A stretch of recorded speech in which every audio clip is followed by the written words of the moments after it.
जैसे हमने एलडीएड में पढ़ा था कि हम alpha beta gamma delta omega से भी कॉमन सिस्टम को डोनेट करते हैं। तो मेरे पास में एक नोमेनक्लेचर है, बहुत अच्छा नोमेनक्लेचर है। देखिएगा कि CH2 और यहाँ पे लगा दिया मैंने Cl, CH2 और COOH है। पहले बच्चों अगर आपको पता है कि इसका मैं कॉमन नेम लिखूं तो क्या लिखा जाएगा? इसका कॉमन नेम देखो, इसका जो कॉमन नेम होगा ना वो क्या लिखा जाएगा? प्यारे बच्चों अगर इस Cl की जगह यहाँ पर हाइड्रोजन होता तो हम इसका कॉमन नेम जानते थे प्रोपियोनोइक एसिड होता है कि नहीं होता है।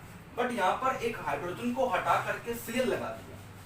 तो मैंने आपको ये कहा था कि जिस कार्बन के ऊपर फंक्शनल ग्रुप लगा होता है उस कार्बन को हम अल्फा कार्बन के नाम से जानते हैं।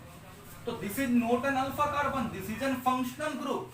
ये हमारे पास में एक फंक्शनल ग्रुप है। फंक्शनल ग्रुप के साथ में जो कार्बन लगा होता है हम उसको अल्फा कार्बन बोलते हैं। तो ये अल्फा कार्बन होगा बेटा, ये हमारे पास में बीटा कार्बन हो जाएगा। ठीक है, तो इसका कॉमन नाम क्या बन जाएगा? Beta chloro. बीटा के ऊपर क्लोरो और प्रोपियोनोइक एसिड बन जाएगा। ठीक है, अगर मैं इसका IUPAC नेम बताऊं तो IUPAC नेम में तो आपको पता ही है 1 2 3, तो क्या होगा? 3 क्लोरो। ठीक है, 3 क्लोरो पेंटेन 1 ओइक एसिड। ठीक है बेटा, तो इस तरह से मेरे पास में कुछ ये नाम हो जाते हैं, मतलब कॉमन नेम में ये बात की जाती है अल्फा बीटा गामा। चलिए इसी प्रकार से छोटे छोटे नोमेनक्लेचर और भी दे रखे हैं। ठीक है, देखिए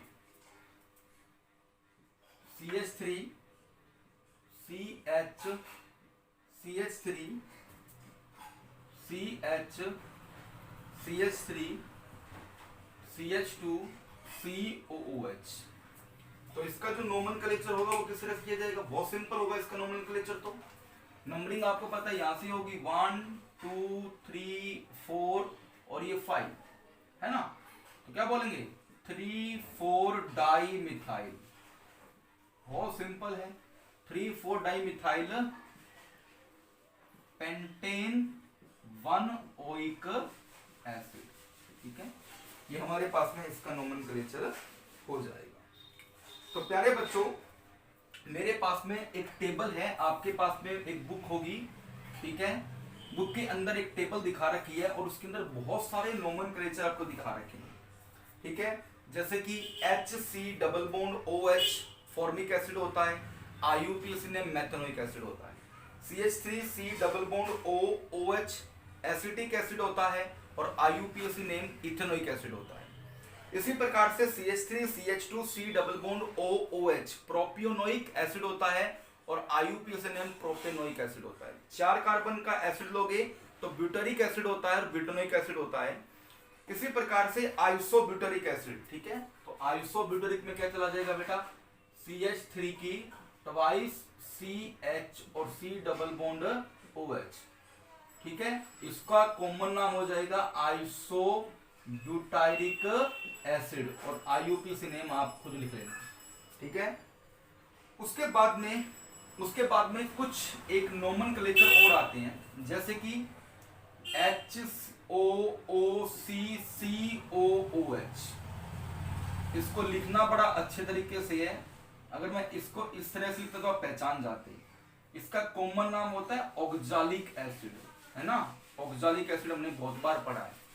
ठीक है, और इसका जो IUPAC नेम होगा वो आपको पता है क्या हो जाएगा? इथेन डाइओइक एसिड हो जाएगा, है ना। इथेन डाइओइक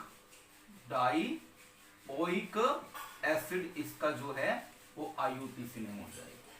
ठीक है बच्चों, इसी प्रकार से अगर मेरे पास में 3 कार्बन है, ठीक है, हाँ इस तरह से चलेगा HOOC CH2 COOH। इसको मेलोनिक एसिड के नाम से जानते हैं, मेलोनिक एसिड। ये कॉमन नेम है मेलोनिक और IUPAC का आपको पता है प्रोपेन डाइओइक एसिड हो जाएगा।